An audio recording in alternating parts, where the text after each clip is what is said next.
Bonjour à tous et bienvenue sur les planches de Sophie avec ce beau soleil. Aujourd'hui, je vais vous parler de la pyrite. Le nom pyrite vient du grec pyros qui signifie pierre de feu. Et rien qu'à la regarder, on l'aime, on l'adore parce qu'elle brille justement de mille feux.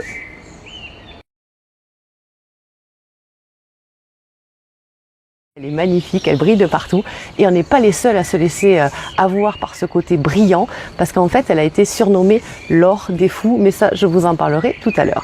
La pyrite elle est connue depuis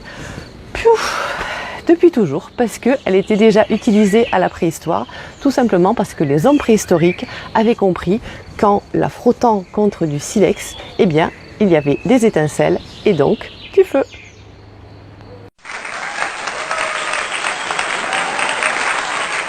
Il a trouvé le feu. Donc après nos ancêtres, les hommes préhistoriques, nous avons donc eu nos chercheurs d'or. Alors je vous en ai parlé tout à l'heure au début, avec son côté brillant qui peut ressembler à de l'or. Eh bien nos chercheurs d'or, lors de la ruée vers l'or, ont parfois été faussement pris de joie en pensant avoir trouvé de l'or alors que ce n'était que de la pyrite. Alors même si la pyrite contient un tout petit peu d'or et même parfois de l'argent, eh bien rien à voir avec les précieuses pépites que ces hommes-là cherchaient à ce moment-là. Je vais bouger un petit peu la caméra parce que j'ai la feuille de la fleur, voilà. Donc beaucoup se sont trompés, d'où le surnom d'or des fous. Ce n'est qu'en 1845 que son nom définitif lui a été attribué par un chercheur affublé lui-même d'un nom à rallonge, quelque chose comme Wilhelm Karl Ritter von quelque chose. Donc je le remercie personnellement pour avoir tout simplement baptisé la pyrite pyrite plutôt que de lui avoir donné son nom. Allez, par exemple, là c'est beaucoup plus simple. La pyrite contient énormément de fer et elle est essentiellement utilisée pour faire du soufre et fabriquer de l'acide sulfurique. Donc les principaux gisements se trouvent en France, en Espagne, en Italie, au Pérou et en Slovaquie.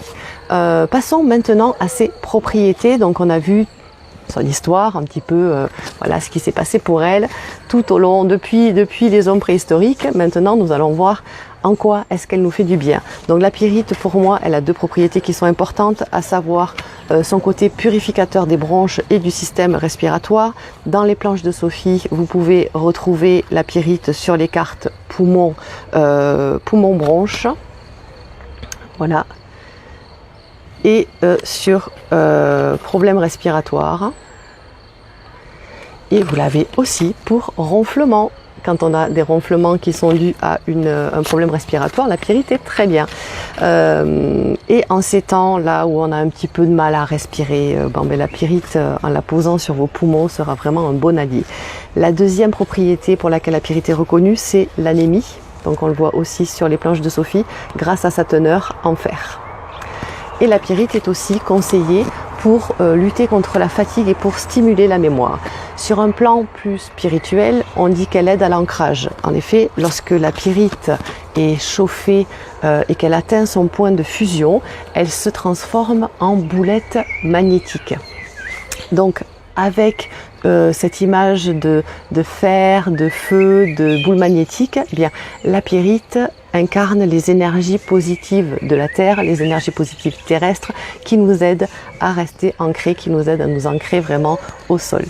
Pour ce qui est de la purification et du rechargement, la pyrite peut s'oxyder avec l'eau, donc je vous conseille une purification par fumigation, que ce soit avec l'encens ou avec de la sauge.